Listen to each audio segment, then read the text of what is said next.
Greetings, I'm Barrett and welcome to Meet Me at the Table. Today we're going to start a playthrough of Role Player Adventure. We're going to take on the first adventure battle at Blacklake.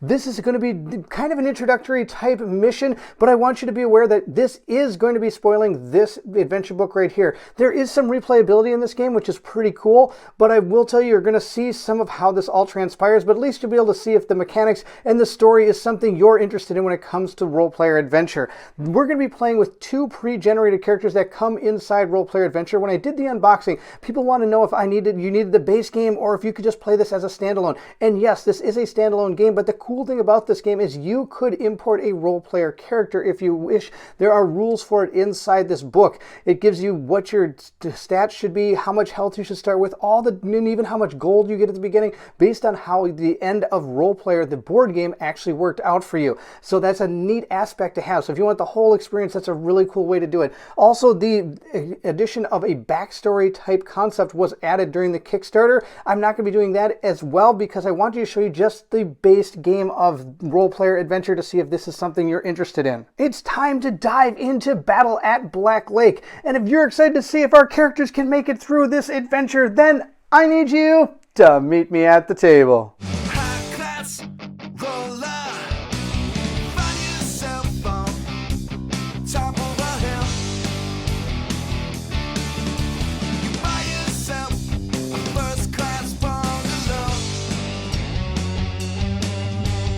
We're going to begin by setting up our campaign record sheet. We're going to take all 36 of the regular dice and stick them into this awesome dice bag that comes with the game. They're all in there ready to go. Now, one thing you don't want to do is add in any of the familiar dice. Those are the ones that have the extra numbers on them and they look kind of like this. They're not going to go into that bag. They may become part of the game as you play through it, but for now, they're not going to be in there. We're going to get our bonus play token, our play limit, and our battle dice limit. That's the things we're going to start with on this campaign tracker. Also down here, we have our prestige from all the different favor of our Kings, Starlet, and Dragul. And as you play through the campaign, these are going to move back and forth. But for now, they're all going to start at 0 because nobody knows anything about you. You're going to take your rest token and place it here. This is a double-sided token that shows whether or not you can rest. A bonus play limit is a token that you're going to use while you're playing the game. Our play limit for cards is normally 2 when you're doing skill checks or battles or things of that nature. You'll see how it works in the playthrough. But if you do use your 2, you still could use this token, gain some fatigue that potentially terminates your character, which is a bad thing.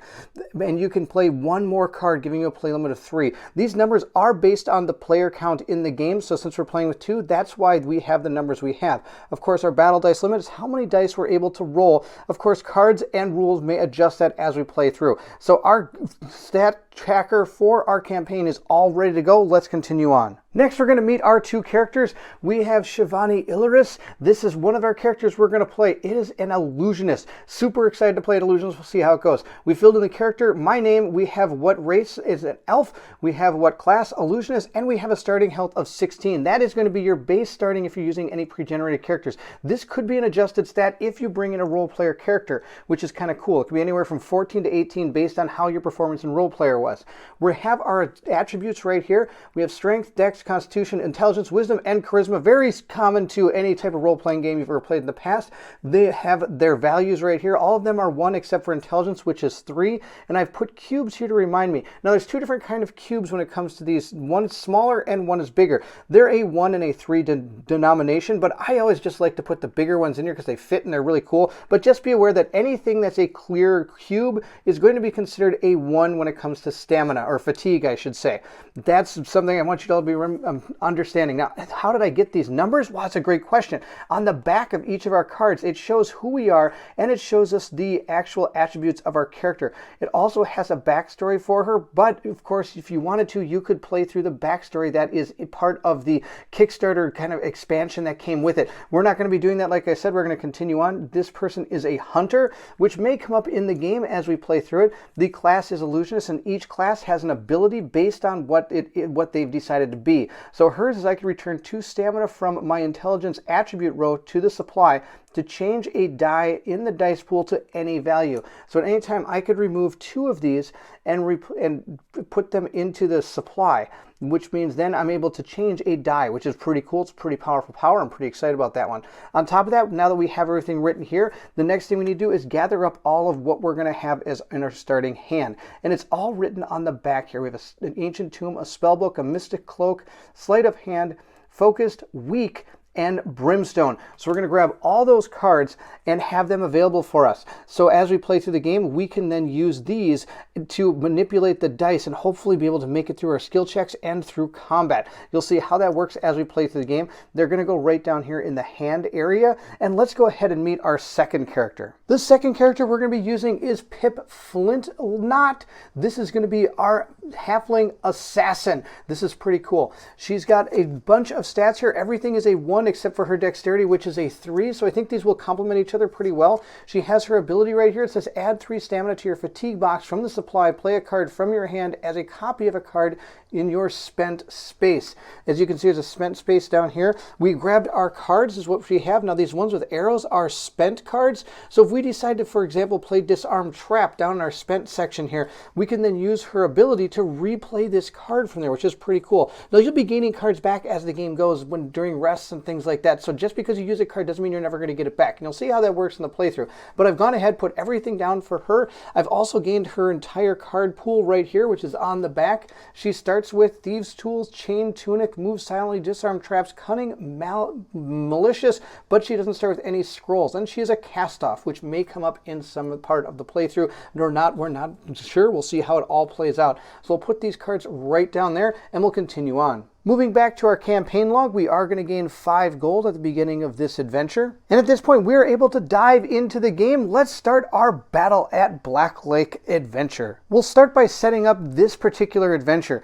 It says we're going to place the battle map for Blacklake map out on the board. It is right here. Then we're going to place 1 experience point on A, B, C, and D. As we travel these locations, we're going to be gaining experience points, most likely. Of course, the story will tell us exactly what to do with those tokens.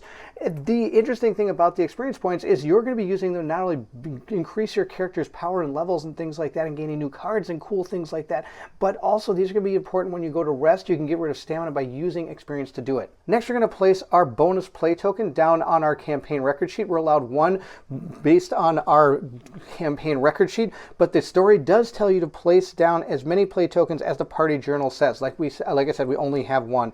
Next, we're going to place each player's cards from their hand into their hand space. On top of that, we're going to place each character's class card face up and ready for use, and fill in all the attribute rows with the maximum amount of stamina cubes that we can.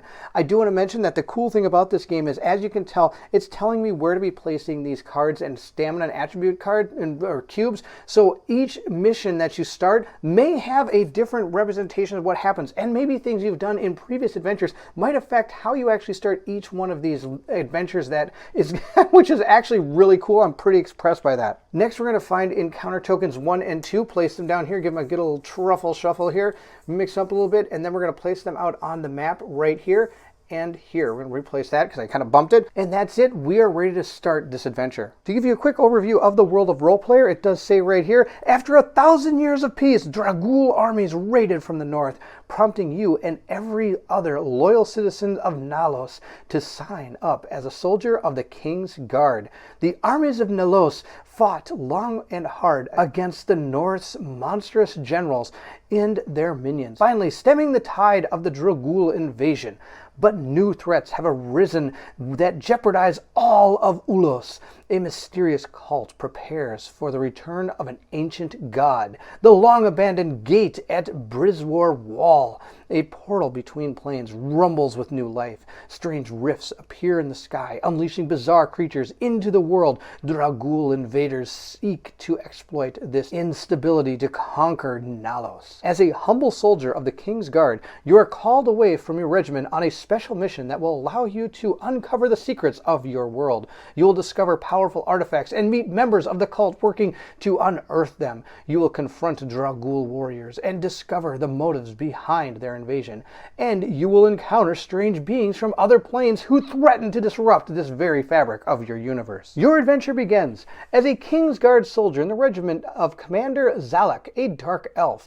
You have fought a long war. The Dragul, see how it even tells me how to say this, and I'm still probably pronouncing it wrong. A coalition of northern tribes invaded Nalos, your homeland. After many battles, you have driven off their hordes. But rumors spread through the camp of a new Dragul plot. One night, you are summoned to Commander Zalak's tent, where you find an arguing over a map with General Grick, an orc. A gold coin marks the southern city of Sabak. A vial of elixir marks a swamp to the west. General Grick raises an eyebrow when you enter.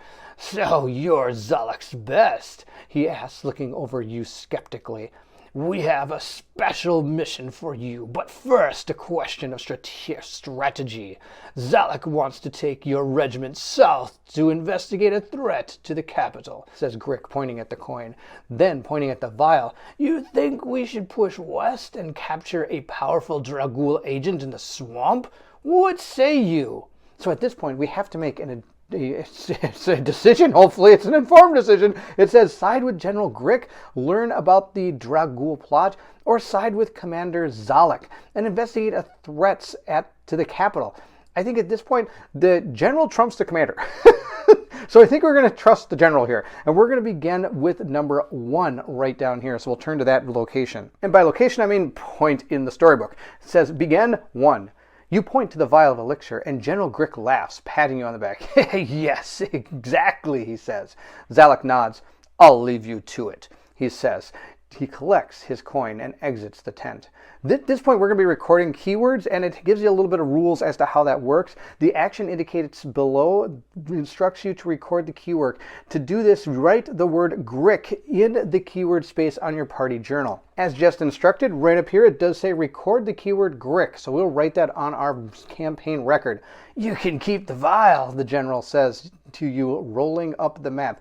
"You'll need it where you're going. Leave now and travel due east until you reach a small enemy encampment. A special operative of King Taran will meet you there." You collect the elixir from the table and drink it down. With a nod, the general sends you forth.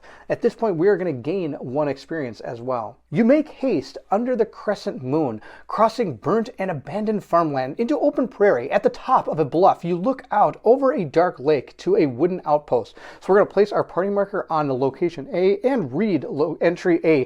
But before we do that, let's take a look at our party journal. As it instructed us to do, we're going to write Grick in our keywords, and we have gained 1 experience. We'll then place down our party token, which is this right here, right on A, Boralin Prairie. And I know it's a gray miniature, and there's only 1 miniature in this game. I have no excuse. I have somewhat of an excuse, but it's not a very good one. At the time of this recording, I've actually been working on trying to get Assassin's Creed painted up, so I've neglected this token right here. But this game seems really cool, and I wanted to play it, and so I wanted to make sure we got to it as soon as possible. So sadly, I didn't get a chance to paint it. Please forgive me. We are here at Boralin Prairie. It says in this little box here, action indicators. Action indicators are always read and resolved in order from top to bottom. Sometimes an action indicator will direct you to another entry. When this happens, immediately turn to that entry without reading or resolving any of the other actions. So for example, here at Boralin Prairie, our 2 things here is if there is no XP at this location, go to A1. Well, there is an experience point token there on the map. So we are going to collect the XP from this location and continue reading. As you look out over the lake, a voice calls from a thicket behind you.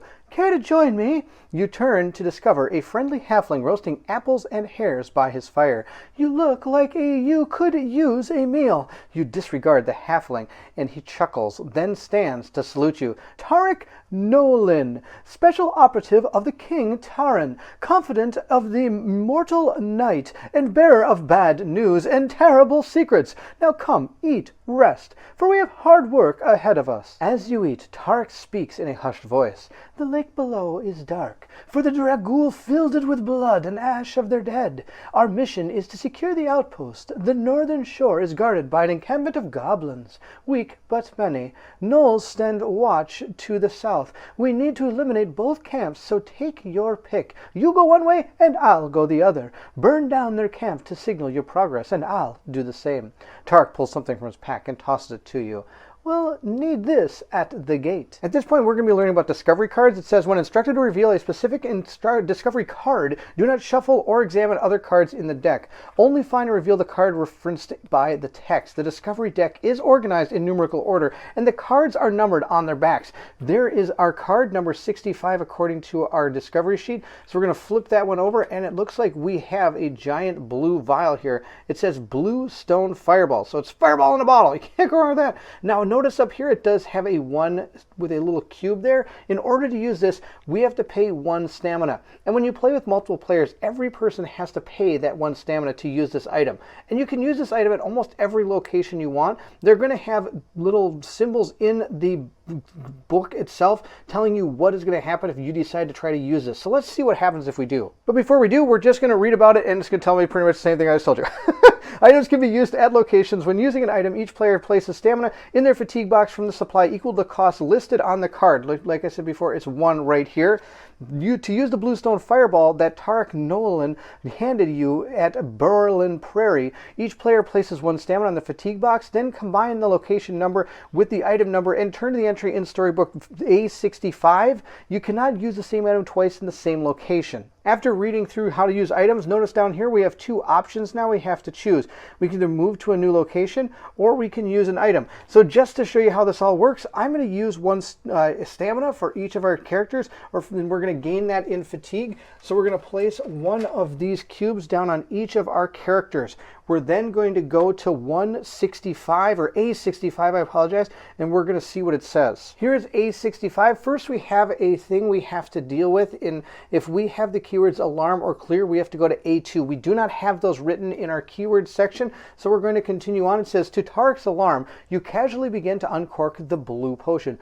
Not here, he cries, grabbing your hands to stop you. Any exposure to air and the fireball will explode, which would be very loud and would easily kill us. Let's try to stay quiet and alive. Save the fireball for the gate. So at this point now we can choose to either use another item or move to another location. So let's do the move to the other location because I don't know any other items to use. When we move to another location, we're going to have to resolve an encounter. In a multiplayer game, the player to the right of the storyteller reads from the Tome of Encounters.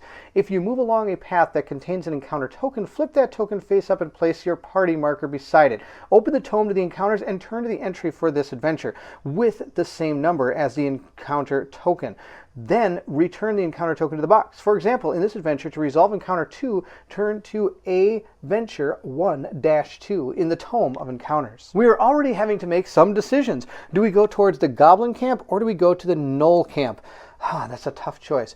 I think we're going to go to the Goblin Camp. Now, of course, I had to gain that experience. I did not do that. We're going to take that off the thing. We're going to move up here to the Goblin Camp, and we're going to reveal this token and see what number we have to do. We have to deal with number 2. Like it said in the adventure book, if we were playing with multiple players, somebody else would read this to me, but since we're playing solo, I will read it. It says Adventure 1-2. Now that you've found the entry that matches the encounter token, remove the token from the adventure map and return it to the box. So I've gone ahead and taken our token and removed it. Let's read what it says. By the feint of the crescent moon, you make your way through a grove of ancient trees. You discover a thin line of twine running across your path and up a tree where rusty pots and pans hang from the branches. The forest around you is laced with these tripwires. Any false move will alert the Dragool of your presence. The choice indicator below offers a choice between 2 skill checks. Each shows which attributes will be used to resolve the skill check. Once you have made your choice, turn to the corresponding entry here in the Tome of Encounters. So we can choose to either disarm the trap using Dex and Intelligence. We'll go to Adventure 1-5, or carefully sneak through it using Dex and Wisdom, Adventure 1.6. Now, we know both of our characters are fantastic at Dex and Intelligence, so this is kind of a no-brainer. We're going to be going to try to disarm that trap. 1-5, you attempt to carefully sever and secure the various tripwires here in the forest so that no pots or pans fall from the trees. So at this point, we're going to do our first skill check. It's going to be Thiefcraft, and we're going to use the 1 up here. It says the box below initiates a skill check. To complete a skill check, all players will work together to cover every die slot on the skill check row with a die that matches the indicated color and number. You'll first build your dice pool, then play cards to manipulate your rolled dice. See the skill checks section in the rulebook on page 12. Well, good news, we don't have to look at the rulebook because I already know how to do it. it. Here's our Thiefcraft skill check, which is pretty cool. It's got a neat picture on this side, and the book that it comes in is actually in alphabetical order, which is pretty sweet. We're going to be using number 1. So right up here, it does have a die limit of 4, and I need to get a black 6, a white 6, and then a black or white 6, whichever one works out for us. If we're able to cover these dice here, we're going to be gaining experience points whether we fail or succeed in the skill check. So let's get our dice all ready. This game comes with a cool player aid that helps you out during the skill checks. It says each skill check only lasts for 1 round. We're going to set it up. We open the skill book to the indicated page and row, which we did. We assigned the indicated modifiers from the modifier deck. There were none for this, but do know that there is a small deck of cards that can influence the way a certain check will go. We don't have any of these for this one. So at this point, we are going to build our dice pool. We're going to spend stamina to add specific dice. Each die costs stamina equal to the player count from the attribute row and that color. Add a random die until the dice limit has been reached. Then we're going to roll the dice and start placing them. For example, if we look at my illusionist, remember we're doing intelligence and dex. So I can spend 1 stamina for each character that is playing. So we have 2 characters. So we have to spend 2 stamina in order to actually gain a die of that color. We're going to spend 2 intelligence from this character here to gain 1 blue dice. Then we're going to spend an intelligence and a dexterity from this character, and that's going to help us get another die, and I'll show you how in just a second. It will all be made clear when I use this character. She is going to remove 2 of her dex to add a black die. Then she'll also use a dex and intelligence to add that extra black and blue die. So we have spent a total amongst both of our characters of 8 stamina. We've gone 2 in blue, 4 in blue and 4 in black, giving us 2 blue dice and 2 black dice, which is exactly what we need. Now, of course, our characters are only going to gain the fatigue that they spent. So we have spent a total of 1, 2, 3, 4, 5 fatigue. We have a total of 16 health. If it ever gets 16 fatigue on this card, then our characters are going to be exhausted, and we'll have to deal with that. Hopefully that doesn't happen, but we now are able to grab 2 blue and 2 black dice out of the bag and roll them up. And the dice limit for this test is 4, so we can't even grab any random ones. We'll roll those dice and see how it goes. We have a 6, 2 3s, and a 1. So let's go take a look at how that works for us. The third part of our skill check is to manipulate and place dice. We're going to play cards to alter the dice in the dice pool. Each player may play cards up to the player's play limit, which is 2 in this case. We're going to spend bonus play tokens if we wish to play more cards and activate players' class abilities, then place the dice in the dice slot, and hopefully you have passed your skill check. Here are the 4 dice we have rolled. We'll see how this goes. Now notice we do have a blue 6 and we do need a blue 6, so we have conquered one of the 3 that we have to do. Now we don't have any other 6s, so at this point we are going to start playing cards and using our class abilities to hopefully give ourselves the ability to get these other 2 covered. Our illusionist cards are as follows. We have a spell book that allows us to turn a white die up or down 1. That is not going to help. We have focus, which turns a blue to any color. So I could turn this blue potentially to a black die, if that may help. Brimstone allows me to bring in a red die. The tome allows me to change a purple die up or down 1 number. Weak allows me to change any die to a purple or red, which again may not be of too much help here. I do have sleight of hand, which I could change a 5 to a 1 or a 3. Again, I do not have a 5, or I do have out there, so that's not going to help. And my mystic cloak does allow me to re-roll this blue die if I want to. That could be something we might want to do. But let's quick take a look at our thief. Or assassin, sorry. Our assassin has jeweled daggers, allows us to manipulate a black die or a purple die up or down 1. So I could manipulate one of these dice, which might be beneficial. Cunning allows me to turn any die into a blue or black die, so I could again turn that black if I wish to. Move silently, each player returns 2 stamina from their fatigue box to the supply, which would help a lot if we were getting close to death. Our chain tunic allows us to roll a white or red die. I do not have that. And malicious allows me to turn a 1 or a 3 to any color. So again, I could turn that to a black die. We have a lot of things that work for us. And we have thieves tools that allows us to move a die up or down 1 card. And then finally we have disarm trap, which allows us to flip a die to the other side, which may be something we do because check this out. This 1 turns into a 6, which might be very beneficial. The first thing we're going to do is our illusionist is going to re-roll the blue die. Notice this does not have an arrow symbol on it, so when you use it during a skill check, this is going to be discarded. It's going to go into the discard section of my player board, and we'll show you all that after I get done with the skill check here. We'll re-roll this die, so we got a 1. All right, that could be very beneficial to us. He did a fantastic job of helping us out here. that point, I can focus that die. Now this is going to be my play limit because I can only play 2 cards, but we're going to turn a blue die into any color. I'm going to turn this blue die into a black one, and this again will be discarded. So we'll swap that die out. There we go. We've got a lot of black dice we can work with now. Turning to our assassin, it is time to rock. Our assassin does have his disarm trap card. Why not? I can turn 2 black dice, because it has 2 black symbols down here, to the opposite side. So we're going to turn both of those to a 6. I'm going to place them both here, and we have resolved our skill check, and this will be put into the spent location. Looking at the player board for our assassin, as you can see, this has gone into the spent thing, and we have the rest in their hand, and I have used 5 stamina here, so we still have 11 more to go before we are going to become exhausted. Our illusionist has placed both the cards into the discard pile and still has the hand size over here, and the same 1, 2, 3, 4, 5 fatigue has gone into our fatigue area. Moving to the 4th part of our skill check card, it says we get to gain the rewards for all covered dice slots. Now we had 2 covered the experience points, so we're going to grab these 2 experience points and place them on our player journal. We're going to continue down. It says return all dice and modifiers, so we're going to take all the dice we had used and put them back in the bag. At this point, we're going to return all cards from the discard space to our hand. So lucky for us, our illusionist is going to gain back the 2 cards that they discarded, but I don't get that spent card back. Next, we're going to flip the rest token on the party journal face up. It is already face up, so we don't have to worry about changing it, but if it was used, it would now become face up, which could be good because we could rest and get some of our stamina back. We'll probably see how that works as we continue on the playthrough. Next, we will review the current storybook entry and resolve the outcome of the skill check. Is it pass or fail? We did pass, so we're going to continue on in that part of the book. Passing says you disarmed the trap. Well, naturally we did. We are an assassin and an illusionist. We're going to go to adventure 1-13. With a bit of know-how and a lot of elbow grease, you disarm the trap and move forward without fear of alerting the Dragul camp.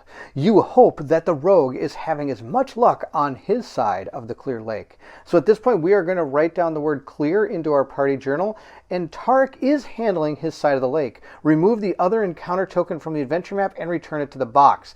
So we'll take the one that is on the map still and just return this. We're never going to get a chance to know what that is unless we decide to play this adventure again. And we'll continue to adventure 1-14. Our player journal now has the keyword clear written here, and I do have my item over here ready to go if we need to use it. Before heading forward to the camp, you take a moment to catch your breath. The crescent moon reflects eerily off the glassy black surface of the water. At this point, we can choose to rest. The first choice indicator below gives you the opportunity to rest. You should rest now so that you can learn how it works. We're going to see resting on section page 11 of the rulebook. We don't have to go there because I already know how to do it. We'll choose rest here in this, well, one of our 2 options here, just so we can get some stuff back. The first thing we need to do is decide how much experience points we want to spend to rest. You're going to grab a number equal to the amount of dice you want to pull from this thing and roll them to be able to gain back some of your fatigue. So I'm going to spend 1 experience from our party journal right there, and for every 1 you spend, all the characters get to roll a die. It's not, unlike the fatigue, you don't have to spend 1 per character. You just spend 1 and roll the die, see how it goes. We're able to get back 4, so I'm going to remove 4 fatigue from our illusionist card. The next step is that we're going to refill all our attribute points here. So I'm going to gain back all 3 of my intelligence and that dex we used. Now I still have that 1 fatigue because I only rolled a 4. Next, you're going to flip your card from spent to unspent, but we didn't use it, so I don't have to do that. The next thing we're going to do is we are going to grab all of the bonus play tokens we used and return them to the party journal. We did not use ours, so we get to keep that. Then we're going to return all cards from the spent space to my hand. And finally, we are going to flip our resting token to this side, showing that we have used it, and we have to somehow get it turned back in order to use it again. Now, our illusionist doesn't have any spent cards, but our thief does, or I should say our assassin does. Let's roll your die and see how much fatigue you get back. You got 4 as well. That's pretty funny. So we're going to give back the intelligence and the 3 dex. Also, I get to gain back my spent card, and we'll place it right there. Again, she did not use her class card, so she does not have to flip that back over. That's it. That's how you rest. We're done. Let's move on. Since the only other option is to move, we will move right up here to the Goblin Camp and read what happens in our adventure book. There's a short thing about passing the storybook. When the party arrives at a new location, the players holding the storybook and the tomb encounters should pass them to the left.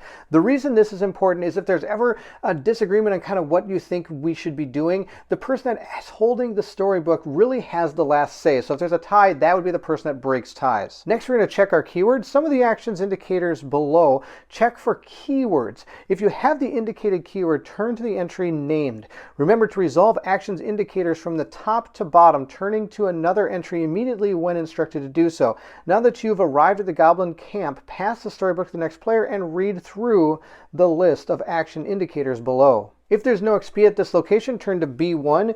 Otherwise, collect the experience points from this location. There are experience points. There's one out there, so I'm going to grab this and place it down on our player journal. Next, we're going to check our keywords. If you have the keyword null, go to B7. We do not.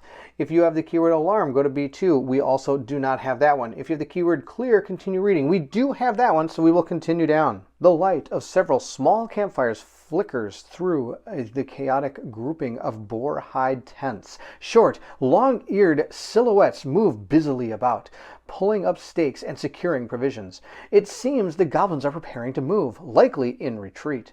While they are distracted with their work, you sneak around the perimeter, whittling down their numbers one by one and pulling the bodies away into the dark. It is not long, however, before a goblin sentry spies you. She raises a horn to rally her kin. You race forward to silence her. It is time for combat, covering all the dice slots on the enemy card with the dice matching the indicator numbers and color, seeing combat section on page 14 of the rulebook. We will be combating a cornered goblin, number 22.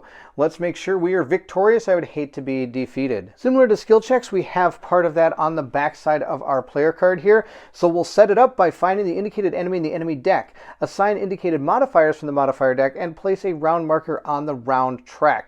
Then we're going to build the dice pool. We're going to spend stamina to add specific dice. Each die costs stamina equal to the player count from the attribute row of that color. Add a random die until the dice limit has been reached and roll the dice in the dice pool. Here is our goblin, and the goblin is cornered. At the start of the skill check or each round of this combat, add a random die to the dice pool. This does not count against the dice limit. Now, our player journal does say that our dice limit is 3, so we only get to roll 3 dice, but we're going to gain an extra one because, of course, our goblin is cornered. Our goal now is to get a 5 white, a 5 red, and a green 6 or black 6 in order to place down there. We'll place our round marker out here on this one. We'll place our round marker right there to show that we are in round 1 of combat. There are 3 rounds potentially, unless, of course, you're able to defeat your enemy. We'll have to now build our dice pool. Pip is fantastic at dexterity, so we are going to use the 2 fatigue from there to be able to grab 1 black die for our skill check. On top of that, I need a red and a white die as well. Now, we don't have to get all these dice on the first turn, but let's give it a shot. I'm going to use 1 from red and 1 from white, and the illusionist is also going to use 1 from red and 1 from white, putting those into their fatigue box, and we're going to be able to get that red, white, and now this black die. So those are our 3 dice we're able to bring into combat, and of course I get an extra one because this goblin is cornered. We have our black, white, and red die right there, and now I'm going to randomly grab one from this bag. Let's see what we get here. Hopefully something that's going to help us, and hopefully something that's not hindering us. Green. Oh, that actually helps because that's one of the colors we need, because we could potentially have a 6 green or a 6 black. Let's roll these up and see what we get. We got the 6, 5, 3, and 3 in those respective colors. Let's see what we can do with those. At this point, similar to our skill checks, I'm able to play cards and alter dice in the dice pool. Each player may play cards up to their party's play limit, spend bonus play tokens to play more cards, activate players' class abilities, and place dice on dice slots. So that is what we're going to do next. Let's check out our cards that we can use to hopefully get these dice to do what we want. The interesting thing about this game is you can combine certain abilities together to hopefully make you actually make it through this thing. We're not probably going to do some of these cool things, but I just want to show you. For example, our assassin has this cunning card that could turn any color to blue. I know we don't have a blue out here for any anything, but for example, say we decided we want to turn this green one to a blue. At that point, that would help our illusionist, because our illusionist could turn, or let's say the red one, he could turn it blue then, re-roll it, maybe we get a 5, and then that illusionist then could turn the blue one back to red. So it's kind of neat that these characters are able to interact with each other, and it's pretty cool in that aspect. Now, we're probably not going to go that route, because I have this for our illusionist, which allows me to raise or lower one number from a white die. So we're going to raise this to a 5 and put it right there. Next, I have my Thieves' Tools. No, my Jeweled Dagger. We're going to use this. Our assassin's going to use his Jeweled Dagger or her Jeweled Dagger to raise the number by 1 for this black die, moving it to a 6, which means we have covered that square. At this point, I'm going to use my class ability here for our illusionist. Return 2 stamina from your intelligence attribute row to the supply. Change a die to the dice value of any value. That's fantastic. I'm going to turn this one to 5, and we were able to defeat the goblin on our first turn. Let's say that didn't work out and we move to the next round. We would be covering up this red square right here, and that means we're going to gain this, fatigue based on the number down here. So that means we'd be gaining 1 fatigue. Also, on top of that, say we weren't able to cover the red die. Not only do you take the 1 from here, I would also take 3 fatigue from not being able to cover this die up as well. Though, since we did cover everything up, we are going to gain the rewards of these dice, which is going to be 2 experience points and, of course, a dead goblin. Moving to the end of combat, we are going to gain our rewards for the covered dice, which, like I mentioned before, is going to be 2 experience points. So we'll place these onto our party journal. Then we're going to return all dice, round markers, enemy modifiers. We're going to return all cards from the discard space to our hands. So again, our illusionist gets to gain back the spell book because it's in the discard area. Next, we're going to flip the rest token on the party journal face up, which is fantastic. So this is going to go from this side to this side, allowing us to rest if we have that option. Then we're going to review the current storybook entry and resolve the outcome of the combat with victory or defeat. Looking at our illusionist, I would have to flip my class card to this side, showing I can't use that anymore. Also, I have to remove 2 of these because we used the class card, and I have to return these to the supply, meaning if I go on further now, my intelligence checks are going to become tougher because I don't have as much stamina to be able to remove these to gain more dice in that color. One thing you can do is you can say I needed a blue die and I didn't have enough to do it. I could remove 3 of any other skills to give myself 1 towards the amount of dice I need. Of course, the other player would still have to use 1, or I could use this die as my second one that I need to be able to gain the blue die. I hope that made sense. So, for example, I know it's not a blue die. For example, if I had 1 left in intelligence, I could give up 1 there, and then I could give up these 3 to give me the 2 cubes I would need normally for my intelligence to make it blue, to get my blue die. All right, but we're not going to do that. We're going to keep all our stamina just as it is, and I do want to remember that I am using these cubes are normally 1s and 3s, but in this playthrough I'm using them all as 1s. If we ever do need to denote a 3 or anything higher than that, I'll let you know, but I do like to use them because they're bigger and they fit in there really cool. But as time goes on, you're going to have to use these because you're probably going to need to have these as 3s. Hope that makes sense. All right, that is it for our illusionist. Let's check out our assassin. Our assassin has a lot of fatigue, and the spent card still stays there. You grab hold of the goblin sentry and strike her down before she can sound her horn. With this done, picking off the rest of the camp was easy work. When every last goblin was gone, you set fire to the tents. Something catches your eye in the fire lot. We're going to reveal card number 95, and we'll record the keyword goblin. So here's our card number 95. It is an ancient key, just happened to be hanging out with the goblins. This one costs us no stamina to use, which is kind of cool. Then we also are going to record that, like I said, and move on. It says, another fire rises from across the lake. You trust that Tarek is making good progress and will meet you at the fortified gate ahead. We do have the ability to combine items, which is kind of cool in this game. When the choice indicator offers you the opportunity to use an item, you may also choose to use 2 items at the same time. To do so, combine the location letter and both item numbers with the lowest number first and turn to that entry in the storybook. For example, B65.95. Each player places stamina into the fatigue box from the supply equal to the total cost of both items.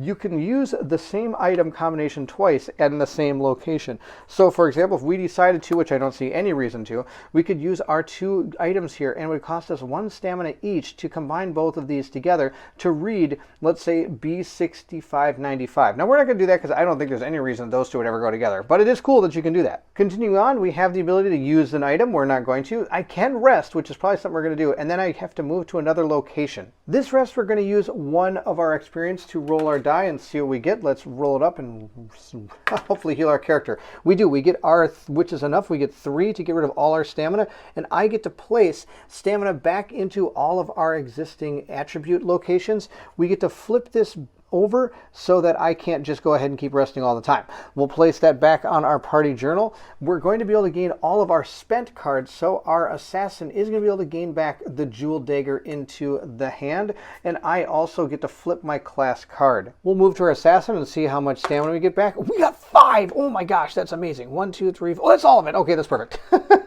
I'm going to gain back all of those and 1 more right here and discard this one back to supply. Our attributes are all ready. We have our cards. Oh, this is fantastic. Let's move on. We'll be traveling down our road all the way to Outpost Wall, Part D. We have made it to the Outpost Wall. If you have the keyword open, go to D2. That does not happen. If there's no experience, go to D1. If there is an experience, we are going to collect that from the location and continue on. You approach the fortified outpost as the moon sets, leaving you in utter darkness. Behind you, twin fires burn on either side of the shimmering black lake. You feel your way across the rough wood of the outpost's massive gate, but can find no handle or latch. Yet the gate holds firm. It must be barred from within. Behind this wall, the Dragul are protecting a powerful artifact. Tark Nolwyn, the halfling, is nowhere in sight. Oh, that's too bad. So I can either do a use item, a rest, or move to another location. Well, we don't need to rest. We're doing fantastic. I could try the item, and you know what? It says, I know we're supposed to probably use the fireball stone fireball thing, the bluestone fireball, but let's try the key. Maybe the key might get us in. It doesn't cost us anything to use, so we're just going to go to D95. Maybe if we can sneak in that way, then we might not alert all these people, though. I don't know how they don't know we're coming. We set fire to their camps outside.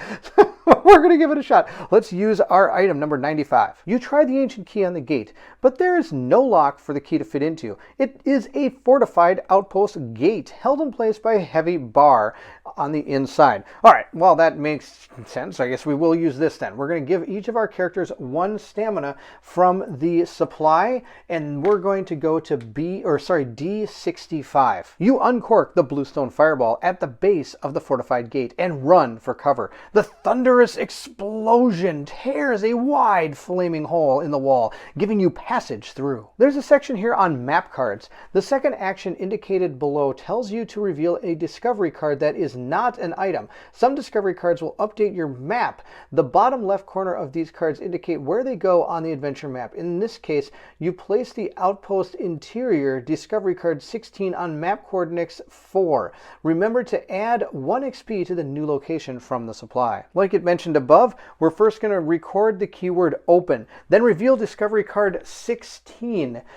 We're going to return discovery at 65, and then we can either choose to rest or we could choose to continue to a new location. Discovery card 16 is a map, and if we line it up, there's a 4 up here and there's a circle over here. So total us to put it on circle 4, which is going to line it up right there. If you can tell by these little outline dots here, it does show you kind of where the card should fit in, and it fits in just like that. It did tell me to make sure to put an experience point on the outpost interior. At this point, we can rest or move on. I think we're going to move on, but first we're going to return this card to our discovery cards and put it right back in order. So who knows, we might find this again and maybe blow something else up. That'd be kind of fun.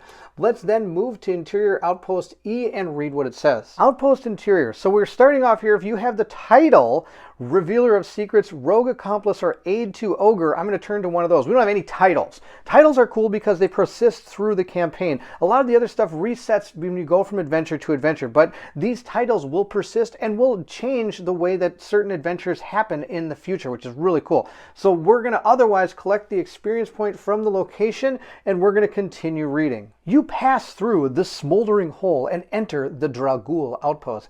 Its massive wooden walls are solid but roughly constructed. They enclose an open space, empty except for a single chest of white metal and a gray-skinned ogre who stands before it with an iron club. The ogre shouts in Dragul language. It's gibberish to you, as if you were making all the sounds but none of the sense of Nolus common. Between his angry cries, he smashes the metal chest with such force that it shakes the ground around you, but the chest only rings out a remarkable pleasant tone. It remains unbroken, undented, and firmly in place. Enraged, the ogre approaches you, shouting and swinging his club wildly. As you watch his outbursts, you catch a glimpse of something moving in the shadows. Behind him, Tarek Nolwen, blade drawn, carefully approaches the ogre from the other side of the outpost. There's a little blurb here about faction tracks. At this location, the choices you make will affect your standing with 3 major factions.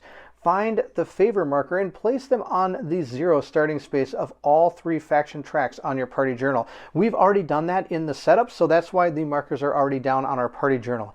When ready, make your choice about how to deal with the ogre.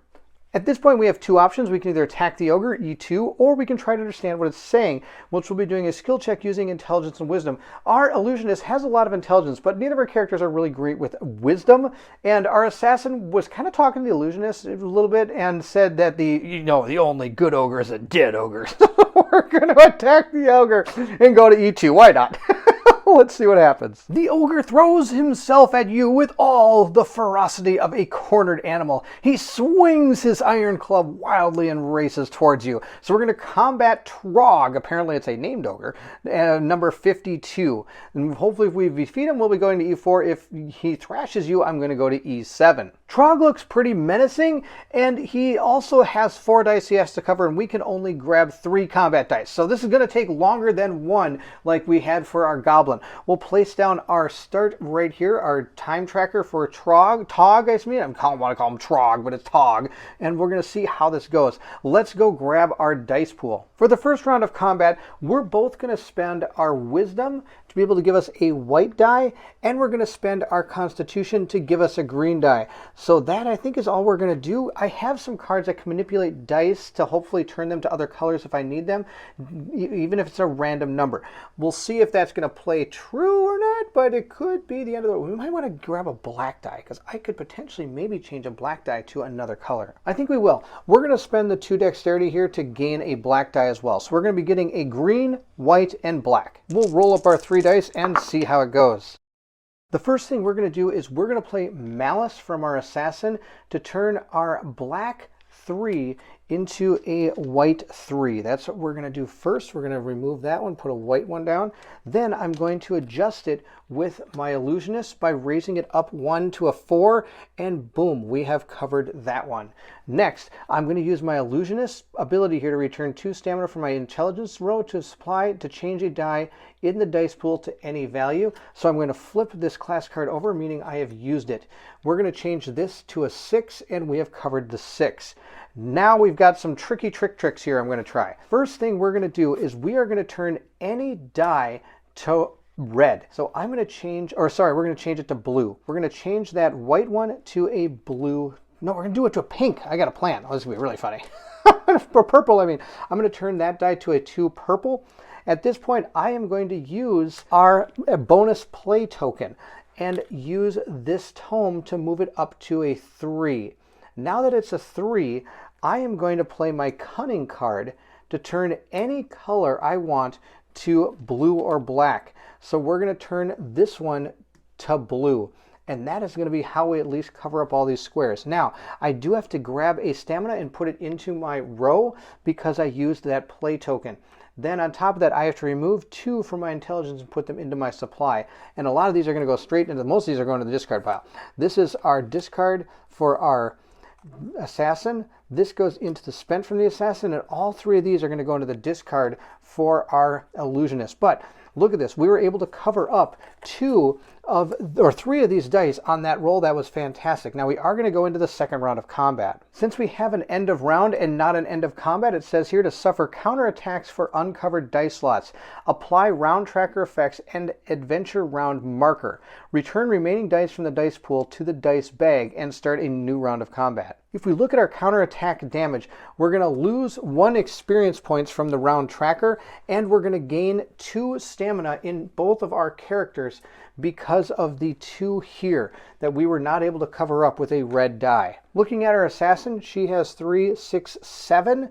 We're going to both use a strength to bring her to 8, meaning we are going to get 1 red die. And since red is the only one we have to cover to defeat Tog, I'm going to use 3 in order to appease one of the 2 number tokens that I need in order to grab yet again another red die. But in order to get that red die, I also have to remove 3 token cubes from a not red source to gain that red die. 3, 6, 7, 8, 9, 10. I'm at 10 fatigue on her. So we're able to get 2 red dice from the 3 that we're able to use for a combat. Now we do have to draw one randomly. Hopefully one of these will be a 5 and we can call it a day. Before we grab our extra die to roll, since we have our 2 red ones, I do want to mention I grabbed a stamina when I played this token. That's not what you do. Just place this right in to your fatigue area. You don't actually gain a fatigue token and that token as well. So we're going to draw our next die, see what it is. I'm going to reach in here, grab a random die. Hopefully it's a red one. Please be a red one. I don't want to see any other color but red.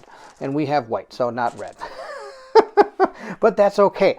We're now going to be able to roll these up and hopefully gain a 5 and call it a day. Let's see what we get. Oh, we got 2 6s and a white 5. Oh, hopefully we can make that red. We're kind of in big trouble here. I didn't realize that I don't really have anything that can deal with red cards. I've got just about only one thing, and that's this chain tunic. I can reroll a die. Our move silently helps us get rid of stamina. We have our thieves tools, which manipulates black dice. We can disarm black dice. We can change purple and black dice, but I don't have anything that can deal with red dice except for this tunic. So I'm going to put that down because we might play that card. The other character, again, also doesn't have anything left that can manipulate red dice as well. I do have this Brimstone card, which you're also probably going to play because it allows me to pull 1 more red die out of the thing and roll it up. I have something that can turn blue dice to anything I want. Sadly, I didn't get any blue dice. And I have a sleight of hand that can turn a 5 to a 1 and 3. I could turn this to a 1 or 3, but that doesn't help it because we need a red 5. And lastly, I can reroll blue dice. But blue dice we don't need right now. So I guess I'm going to grab 1 more red die, roll it on in, and see what we get. We got the 5 from that red dice. Oh, that was super lucky. We're going to place that right here, and we have defeated Tog, so we didn't have to play the chain tunic after all, though there was still that plan that we could have if we needed to. Hoofda.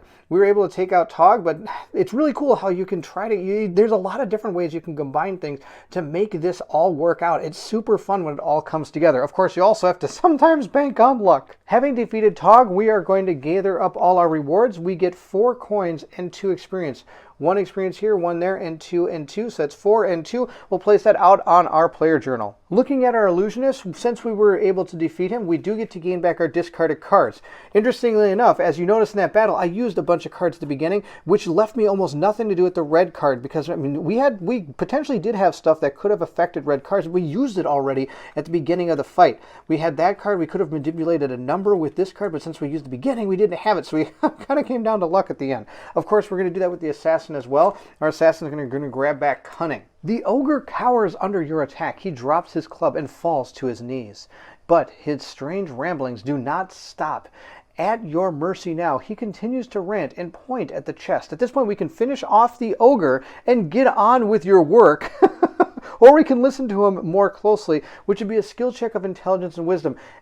I have absolutely no cubes that I can use to manipulate any of these dice that we'd be pulling from this. It would be completely random. I don't think that's a great idea. I'm sorry, Mr. Ogre. You fought valiantly. It is time to be a good ogre, which is a dead ogre. You end the ogre's life quickly and mercifully. Tarek approaches, sheathing his blade. Nice work, he tells you. I didn't have to do a thing. Reveal title card 3. So we have our first title card here. It is Rogue's Accomplice. And right down at the bottom it says, at Blacklake, your mission with Tarek Nolan ended with the death of an ogre. This battle will not be forgotten, neither by the halfling nor by the ogre's ghost. So sometime down the line, this may come back to either haunt us or help us. We're not sure. because it is a title card, so that will go with us into our player journal. And it says right here, find the deck of title cards. Do not shuffle or examine them. They should be in numerical order as their numbers are on the back. Find the card number 3, place it face up on the title space of the party journal. Titles like this record your decisions and alter the events in future adventures in the campaign. The title will go just right there, and it'll be able to be with us in our next adventure. Favor markers. Adjust the favor marker on the faction tracks as instructed by the action indicators below. For example, -1 for the Dragul instructs you to move the favor marker 1 space to the left on the Dragul faction track, and then actually you can also read about it on page 11 if you want to, but I already know what's going on. So at this point, we're going to raise up the King's favor by 1, the Dragul favor will go down by 1, and now we're going to start looking here. It says if you have both the keyword Goblin and Alarm, go to E12. If you have both the keyword Goblin and Clear, go to E13, and that is what we have, so we're going to stop reading. We're just going to go to E13 and gain our faction. As it instructed us, we will raise the King's favor up 1, and the Dragul faction will go down by 1. Now that the outpost is calm, Tarek relaxes on a tree stump and carves slices from an apple. Your approach to the Goblin camp was impressively quiet. I didn't hear a peep from your side of the lake until there was a whole lot of screaming and dying. Nice work. Continue to E21. Tarek points to the metal chest with an apple wedge. All that's left for me, he says, is to figure out what is locked inside. Upon closer inspection, you discover the white metal of the chest to be Dugulian, an ancient alloy forged to contain objects from other planes. No force will crack it. Its lid must yield some other secret. You find a pear-shaped indentation above its keyhole. Tarek notices your interest in the chest. You can return to your regiment now if you like, or you can stay and help me open it. At this point, our adventure is complete. Your mission here is complete, leaving you free to explore the area at your leisure. Are there parts of the lake you have not visited yet, or items you have not found a use for? From now on, when a choice indicator gives you the opportunity to move to another location, you may instead turn to the final section of the storybook titled The End. Exploring the map. When moving around the adventure map, you do not need to stop at locations without XP or other tokens on them. For example, you can currently move directly to the Goblin camp or Knoll camp because you have already cleared the XP at the outpost wall D. When you return to a location that you have previously explored, make sure you read the base text of the entry again. For example, if you return to the Borlean Prairie, make sure you read entry A again. So at this point, I can use an item, rest, or move to another location. So at this point, we could be moving around the map looking for cool things. We never found out what this ancient key does, but to find out what that does, I'm going to have you play the game on your own. Really, I wanted to show you what this game was. I wanted to show you all the cool mechanics that go along with it. This game is a blast. I'm a huge fan of narrative adventures, and the dice mechanics and cooperation in this game is unparalleled. It's fantastic. I am going to read you the end here. Your mission at Blacklake has ended, and Tarek Nolan wishes you Godspeed. As the return to your regiment, my own mission takes me elsewhere, he tells you, but I have a feeling we will meet again. As you travel back, you have time to collect your thoughts and puzzle over things you've seen. Which titles did you earn? Read the section below that matches the title card you have. At the end of the adventure, you're able to level up your characters and also your player journal using experience and gold. You can use experience, for example, to raise your combat dice limit or your play limit.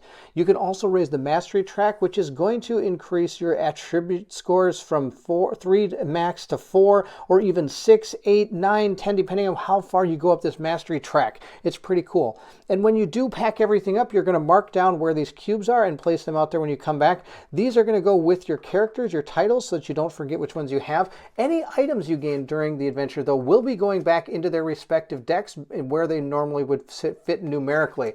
You can use your gold at this point at the end to be able to gain cards from the market. For example, here's a bunch of market cards you can buy, and the cost of them is right up here. So if I want to concentrate, it would cost me 9 gold. And you can, of course, communicate with each other and decide who you think would be best with what cards. If some of them you're going to even gain discounts on. For example, Open Lock. It's going to cost 9, but it also gets you to subtract your dex score from the cards you do. So, example, if the assassin wanted to get this, it would only cost 6 because that character has 3 dexterity. So you then pay the 1, 2, 3, 4, 5, 6, and it leaves you with 3 gold. So if there's anything out here that you can buy for 3, you can. But of course, these are just the skills, I believe they are. They're also weapons, armor, and a whole bunch of other things you can buy that would help increase your character. For example, here are some of the weapons, and they don't cost, some of them don't cost as much. They're all 5s and 6s, so you could potentially maybe get one of those. Now notice none of these are going to be used or get any bonuses based on your ability scores or anything like that, and either are the armor. The armor is pretty much the same as well, but if you have the traits, for example, those are going to be based on sometimes your class or your, well, I guess these are mostly all on class, which is kind of cool. So I've got an elf. I could pay 4 for this one if I wanted to. Selfish, I could turn a 1 into any color I want, which is kind of cool. If I had, I don't even know how to pronounce that one. Some of these other ones that I'm human, I can say human, and I could get this one for 4 if I wanted. Foolish, I could turn any die to a white or blue if I wanted to. And so that would be one way I might want to look into maybe gaining some cards that can manipulate red dice, because I noticed at the end I didn't have much that I could do with that, and that would really help us out. Any experience and gold you don't spend, say we spent this, I would write down saved right here, but these would all go back to the supply, and you can write everything down on here. We'd be done with campaign 1, and we'd remove any experience points we use to help power up this, and use any in the save that we decide to keep. So that is it. That's the first adventure in Roll Player. That is Battle at Blacklake. I hope you enjoyed the playthrough. If you did, don't forget to like, subscribe, and hit that bell symbol so you know when more content comes out. I don't think I'll be coming back to this game because I just don't want to spoil so any more of it to anybody. I know there's people out there that don't mind because they probably aren't going to be able to get the game. It'd be really cool to see this game in action. And there is a chance. I was actually in contact with Colin from the One Stop Co-op Shop, and we are actually thinking potentially of doing this game live streamed, because we think that'd be a really fun way for people to be able to see the game and interact with it as we play through it. And if that's something you're interested in, please let me know in the comments below, and I'll see if we can maybe make that happen. Of course, there is no promises. We both have families and have busy life, but we do our best to try to do some fun things for everybody. So that's it. Thank you so much for watching, and if you're excited to see what comes next, then I need you to meet me at the table.